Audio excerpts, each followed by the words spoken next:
What's up and welcome back, it's your Tech Edit here. Ngayong araw, ito-troubleshoot natin kung bakit nga ba mabagal yung internet ng PLDT Fiber o Converge internet nyo. Sponsor time muna tayo. Our sponsor for this video is cdkoffers.com, where you could buy affordably cheap license keys, such as the Microsoft Office 2016 that recently dropped its price down to $34. Not only could you buy Microsoft Office keys, but also you can get way cheaper legit Windows license keys. Simply look for whichever license is suitable for your Windows installation. After choosing which Windows license you'll be needing, simply click on the Buy Now button. Then enter DUDE20 to save up 20% on your purchase. You'll be taken to the payment gateways afterwards, and once done paying, you'll immediately receive the key and be able to activate it on your Windows.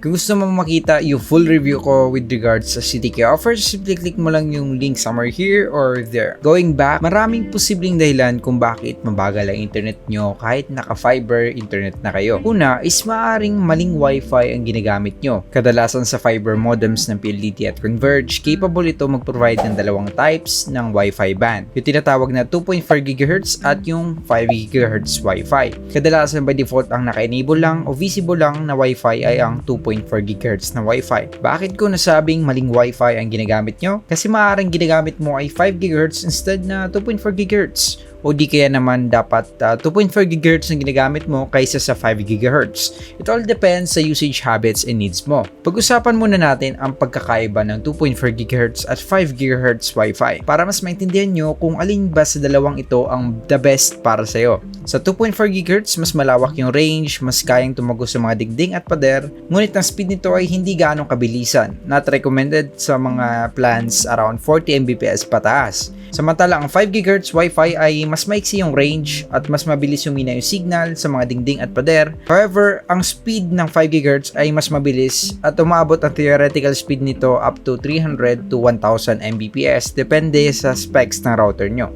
To demonstrate, here's a comparison with the speed test na makukuha nyo when using 2.4 GHz Wi-Fi at 5 GHz Wi-Fi. Ang 5 GHz Wi-Fi ay mas maiksi yung range at mas mabilis humina yung signal sa mga dingding at pader. However, ang speed ng 5 GHz ay mas mabilis at umabot ang theoretical speed nito up to 300 to 1000 Mbps depende sa specs ng router nyo. Kanina, tinesting natin kung ano yung speed test ng 2.4 GHz at 5 GHz kapag malapit lang sa router. Ngayon, itetest natin kapag malayo sila sa router. Around 2 to 5 meters away and may mga walls and obstacles kasi nasa loob ito ng kwarto.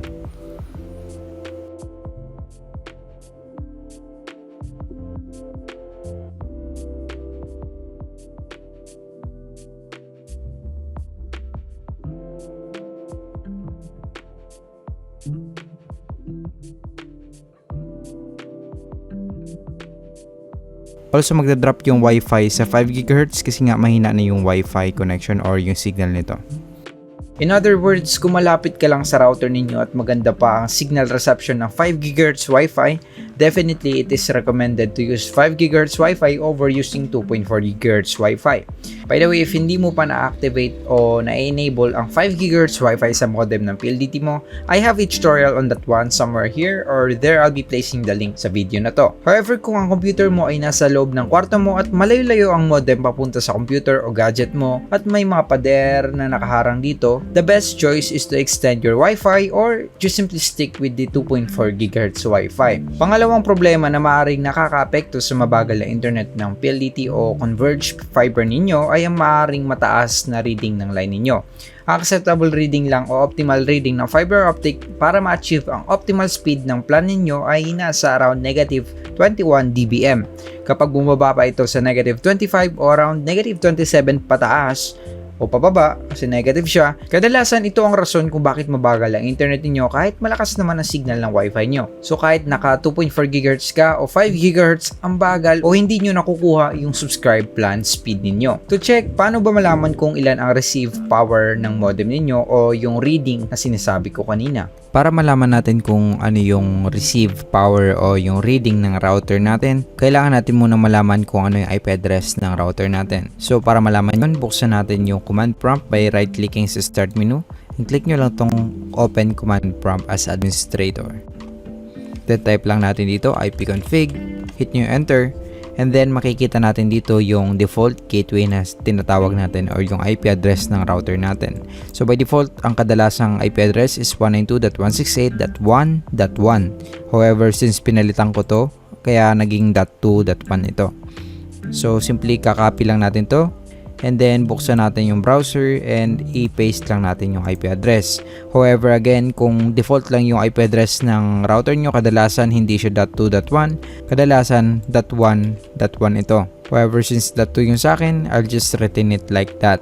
And hit nyo lang yung enter button and it will redirect you sa ganitong page.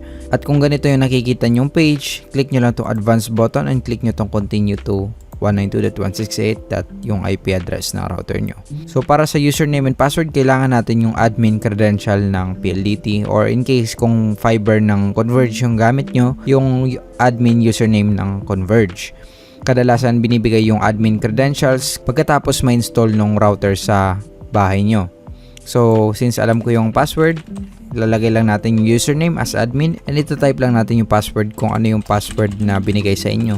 And kadalasan makikita nyo to sa likod ng modem kung meron man, pero minsan wala rin siya. So upon installation, kadalasan binibigay yung admin credentials. So click nyo lang tong login and then makikita nyo na tong page na to. And since kadalasan similar lang naman yung supplier or yung modem ng Converge at PLDT Fiber, kaya sinabi kong applicable rin to sa Converge kasi almost same interface lang naman yung makikita nyo supposedly. So under the status, pupunta lang tayo dito sa optical info and makikita nyo dito tong receive power. Dito nyo makikita kung ilan yung reading ng router na nakukuha nyo mula sa fiber NAP or network access point, sa poste sa labas or sa infrastructure sa area nyo. So kapag negative 21.8, around acceptable range lang to. However, pag bumaba pa to sa negative 25, negative 27, around like that, that's the time na mararamdaman nyo na yung pagbagal ng internet. Kahit na 25 Mbps or 50 Mbps yung plan nyo, kadalasan 30 Mbps lang, 20 Mbps or 15 yung nare-receive nyo. Kapag ganito na-experience ninyo, well, the problem is sa side ng PLDT o Converge. Kadalasan sa experience ko sa PLDT, naayos na lang ito at kung minsan naman kailangan ko mag-report para mapadala ng technician at matingnan yung linya papunta sa fiber NAP ng facility sa area nyo. So kung mataas yung reading around negative 25 to negative 27 ang receive power nyo, pwede kayong mag-report sa service provider ninyo to have some technician check kung bakit mabagal yung internet ninyo. Pero kung hindi rin naman mataas yung reading and it's on the acceptable range na negative 21 pero mabagal pa rin yung internet ninyo, maaaring nandito na tayo sa pangatlong problema. Pangatlo ay maaaring mabagal ang DNS server na ginagamit mo. Maaaring mabilis nga yung speed test pero ramdam mo yung pagka-sluggish at mabagal mag-load yung ibang websites, let's say for example, Facebook. Compare mo sa ibang websites tulad ng YouTube, Google at iba pa. Maaring mabagal yung default DNS server na ginagamit ng provider nyo, kaya naman mas advisable gumamit ng Google DNS server o Cloudflare DNS server. Kung gumagamit kayo ng desktop o laptop, simply punta lang tayo sa desktop o laptop mo. Sa desktop na tayo ng computer natin, pupunta lang tayo dito sa taskbar. Right click lang natin tong network natin dito and click natin tong Open Network and Internet Settings. Click lang natin tong Change Adapter Options and hanapin natin yung adapter natin. Let's say I'm using a Wi-Fi adapter, so I'm using this Realtek wireless LAN, or kung naka-LAN ka naman, kadalasan yung Ethernet connection yung gamit nyo. So either way, hanapin lang natin yung active adapter natin. So in my case, naka-Wi-Fi ako, so yung tong Realtek wireless LAN, right click lang natin and click nyo tong Properties. Click lang natin to Internet Protocol version 4 and click nyo itong Properties. And under dito sa DNS server part, click lang natin itong Use the following DNS server addresses and i-copy nyo lang itong dalawang to. Once done, click nyo itong OK. And then close this window and close nyo to. And then punta na tayo dito sa Start menu and right click natin to and click natin itong Command Prompt as Administrator. Type lang natin dito ipconfig /flush DNS para ma-clear natin yung DNS resolver cache or yung previously DNS stored addresses natin dito sa computer natin. Simply minimize na natin to or close na natin and go ahead and restart nyo yung computer nyo o yung mga browser nyo.